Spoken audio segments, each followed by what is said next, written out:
natin dito. Hintay ka lang, malapit na siya. Sino? Yung taxi driver na sakay na si Trixie, ang sabi niya, babae daw yung kasama ni Trixie nung gabing nawala siya. Para! Anong nangyari sa kaibigan mo? Lasing lang po siya. Naku, baka magsuka yan. Ay, hindi po. Akong bahala. Sis, huwag kang susuka ha. Diyan ka lang. Alagaan kita. Sige, sakay mo na. Ma'am, magandang hapon po. Ano po bang kailangan niyo sa akin dito? Kasi may biyahe pa ako mamaya eh. Sir, salamat sa pagpunta ha. Malaking tulong to para sa investigasyon. Sorry, mabilis lang naman. Gusto ko lang i-identify nyo yung babae kasama ko at yung babae kasama ni Trixie, isa lang. Medyo harap ka.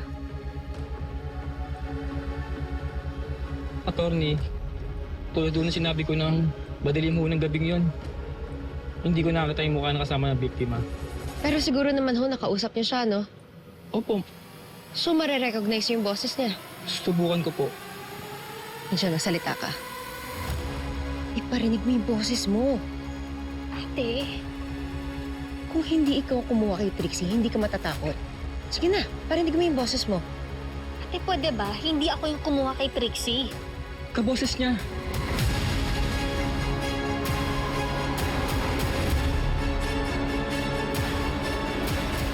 Eh, parang kaboses niya rin, attorney. Hindi ko nakusot na matagal yung babae. Hindi ko rin matandaan yung boses niya.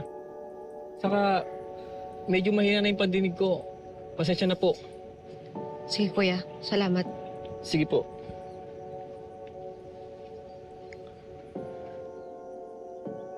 Sana masaya ka na, ate. Baka naman tumigil ka na sa pagsususpecha sa akin. O baka naman hindi ka pa kontento sa sinabi ng driver. Angel, kinlear ko lang pangalan mo. At least ngayon wala na magsususpecha sa'yo. Wala naman reason para pagsuspechahan ako, ate. Sinasabi lang yun ni Kuya Marco para may iba siyang masisi. Tapos kinukonsinti mo pa. Ibig na ipagtanggol ako. I'm sorry. Lagi mong sinasabi sa akin na galit ka sa mga taong umaapi kay Papa. Hinuhusgahan siya ng hindi pinapakinggan yung side niya. Alam mo sa nangyayari ngayon? Wala kang pinagkaiba sa kanila.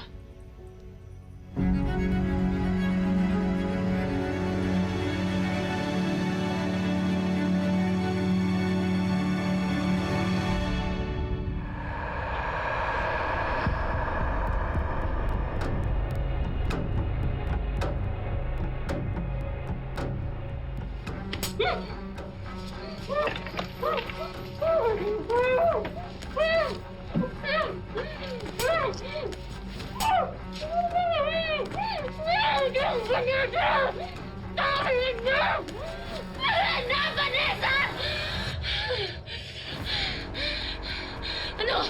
Nagulat ka? Narinig kita!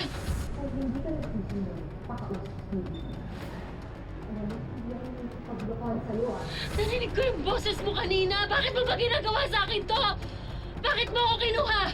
What? Are you scared na papalitan ka ni Marco?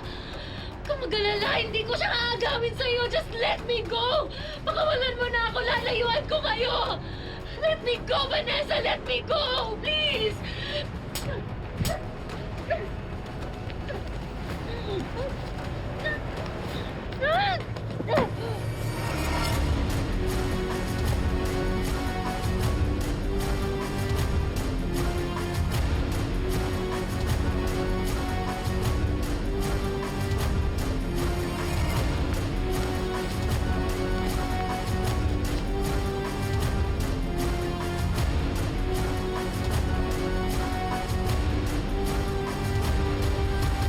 Guilty ako sa ginawa ko kay Angel.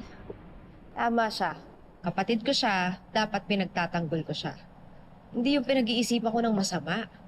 But you have every right na pagsuspetsahan yan, Angel na yan. Hindi ba ikaw na rin nagsabi that she's been acting weird since nawawala si Trixie? Okay, nakausap ko si Detective Season. Apparently, may kliyente dati si Trixie na kumalaban sa dating big-time businessman na ngayon mayor na.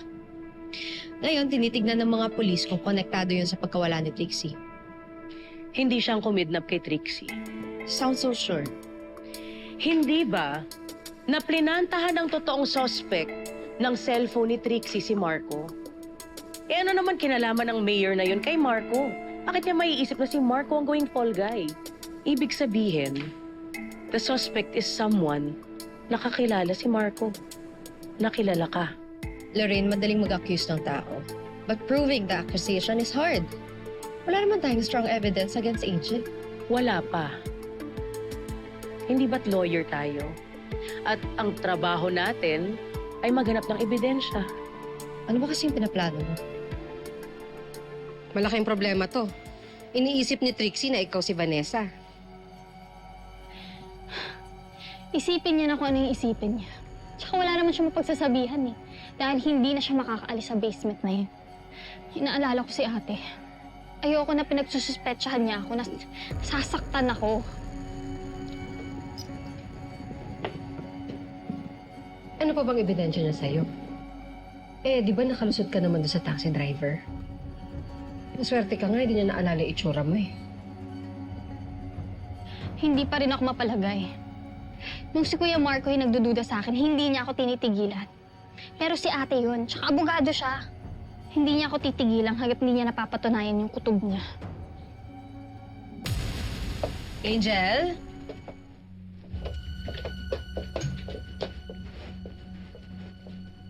Lorraine! Huwag ka masyadong mangialam ng gamit.